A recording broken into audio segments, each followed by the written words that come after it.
తూర్పు గోదావరి జిల్లా దేవరపల్లె మండలం ఎర్నగూడెంలో హోంమంత్రి గోపాలపుర శాసనసభ అభ్యర్థి శనివారం రాత్రి ఎన్నికల ప్రచారం నిర్వహించారు. 2 రోజుల క్రితం ఎర్నగూడెంలో రాజమండ్రి పార్లమెంటరీ అభ్యర్థిని దగ్గుపాటి పురంధేశ్వరి తనపై అసత్య ఆరోపణలు చేశారని, తనపై అవినీతి ఆరోపణలు చేశారని, ₹1 అవినీతి పాల్పడినట్లుగా రుజువు చేస్తే రాజకీయాల నుండి శాశ్వతంగా తప్పుకుంటానని వనిత సవాల్ విసిరారు. ఎవరు రాసిచ్చిన స్క్రిప్ట్ చదవడం కాదని, విమర్శలు చేసేటప్పుడు వాస్తవాలను నిరూపించారని హోంమంత్రి అన్నారు. ఆ విషయం మీరంతా గుర్తు పెట్టుకుని జగనన్నని మళ్ళీ మన రాష్ట్రానికి ముఖ్యమంత్రిగా చేసుకుందాం. ఈ 5 సంవత్సరాలుగా మనం పొందిన సంక్షేమ పాలన తిరిగి పొందుదాం. మొన్న పురంధరేశ్వరి గారు ఇక్కడికి వచ్చున్నారు. పాప ఆవిడ ఎప్పుడు ఇటువైపు వచ్చినట్టు నాకు తెలీదు. ఎన్నికల సమయం కదా, ఇక్కడ పోటీ చేస్తున్నారు కనుక వచ్చారు. ఆవిడేదో ఇక్కడ నా గురించి, నా స్వగ్రామం అని తెలిసి లేనిపోని అసత్యాలు మాట్లాడటం అనేది చాలా బాధాకరం. అంటే సీనియర్ మోస్ట్ లీడర్ గా, మరి ఆవిడ రాజకీయ పరిజ్ఞానం ఉన్న లీడర్ గా ఏం చేయాలి? వాస్తవాలు తెలుసుకుని మాట్లాడాలి. ఆవిడ మాట్లాడిన మాటలకి నేను ఒక్కటే చెప్తా.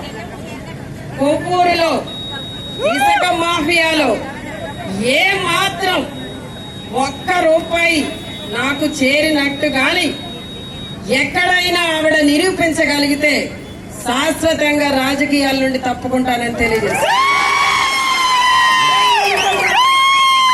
ఆవిడ ఎక్కడో నాకు పక్క జిల్లాల్లో ఆస్తులు ఉన్నాయని చెప్పారు. నాకు నిజంగా తెలీదు. ఇప్పుడు ఎన్నికల సమయం కదా, అవసరం కూడా. ఏమన్నా ఎక్కడైనా పత్రాలు ఉంటే దయచేసి నాకు పంపించాలని తెలియజేస్తున్నాను. ఎన్నికల సమయంలో మన మీద, ఎన్నికల సమయంలో మనల్ని ఎదుర్కోలేక ఏదో ఒక అవినీతి మరకలు, ఏదో ఒక బురద జల్లేస్తే ప్రజలందరూ కూడా వాళ్ళ వైపు కాండైపోతారని చెప్పి ఏదో పాపం భ్రమలో ఉన్నారు.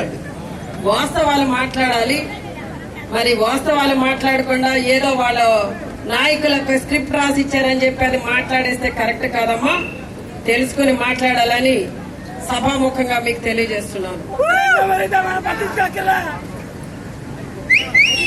జై జగన్, జై జగన్, జై జగన్. గ్లాస్ ఎక్కడ ఉండాలండి? గ్లాస్ ఎక్కడ ఉండాలి? ఫ్యాన్ ఎక్కడ ఉండాలి? ఫ్యాను. సైకిల్, సైకిల్ ఎక్కడ ఉండాలి? జగన్ ఎక్కడ ఉండాలి? జగన్ ఎక్కడ ఉండాలి? మరి ఈ కార్యక్రమంలో, ఈ గ్రామంలో జరిగిన ఈ ప్రచార కార్యక్రమంలో మీరంతా కూడా మాకు ఎంతో ఉత్సాహంగా ఈ కార్యక్రమాన్ని విజయవంతం చేశారు.